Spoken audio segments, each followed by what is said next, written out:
Hello, everybody, and welcome to the Wednesday edition of Video Clips. And just a couple of announcements about upcoming live conferences or live classes. Kidney disease, Saturday, January 23rd, food allergies, Wednesday, February 10th, research boot camp, Saturday, February 6th. I talked about this in yesterday's video clip.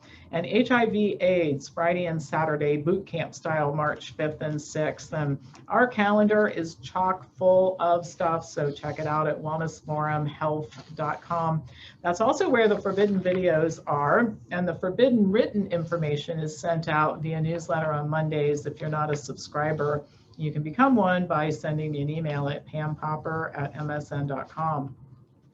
Well, Wednesday is the day I talk about personal things, and I'll continue to tell you. I'd much rather report facts than tell you about myself, other than, like, I'm happy to share what I eat and things that are kind of public information. But, you know, this is more uncomfortable, and I've said many times I'll write my autobiography, or somebody else will write it someday and get into the really gory details. But today I want to talk about rejection.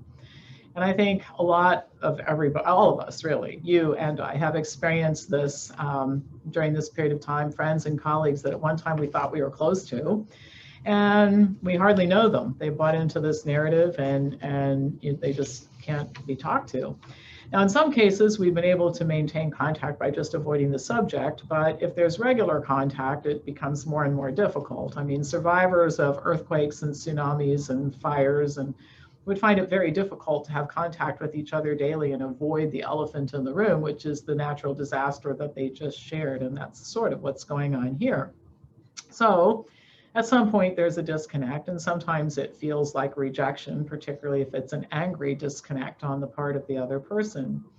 Now, we've all experienced rejection in our lives. I mean, a significant other or spouse leaves us, a business partner decides to sell out because they don't agree with the business plan anymore.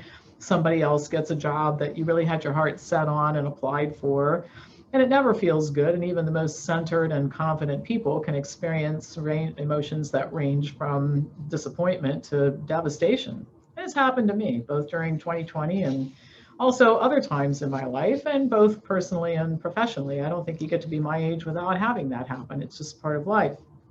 Now, I don't remember where I read this, or I'd give credit, but like many things that are sometimes not as they seem, I think it's the case with rejection.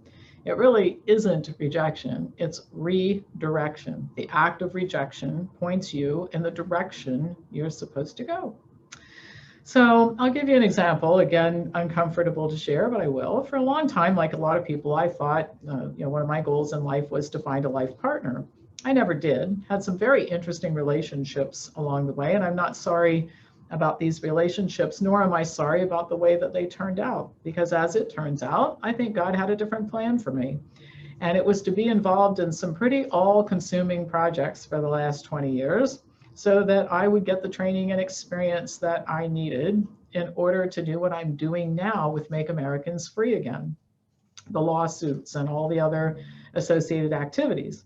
The plan was for me to be unencumbered so that I could make the decision to invest as much money as I wanted to and as much time as I wanted to, all waking hours and many hours when I should be sleeping, actually, in this very important project. I mean, we're in a crisis, and to the extent that I might have the ability to do something that would make a big difference, I need the flexibility and the freedom to do it. I don't have time to explain and justify and negotiate, or God forbid, live with somebody who's totally in a different place about all this than I am. I really just need to be all in and make my own decisions. And I felt that way for the last 20 years about many of the things that I've done. So I don't want you to misunderstand what I'm saying here. There's no way to take the sting out of what feels like rejection. Intellectual discourse about something doesn't make the feelings go away, but knowing this, how long you feel bad about an event and the depth of the impact can be lessened if you see some purpose in what happens. So the disconnections and the rejections that you're experiencing and feeling right now, it feels like rejection, but it could be perceived as redirection. There's somebody else or something else you're supposed to be focusing on right now. What is it, or who is it? Figure that out and go after it, and soon you'll forget and leave behind the unpleasant feelings associated with the triggering event. And I've done that. I don't look at people as disposable. I certainly don't want to imply that.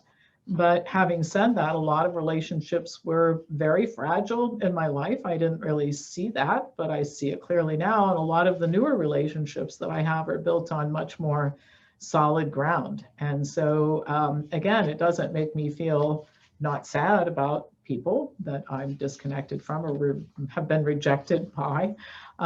It just lets me put it in perspective. So I hope that's helpful. As usual, pass this on to others who you think would enjoy learning more about this time we're living in. And I will be back to you tomorrow with more news.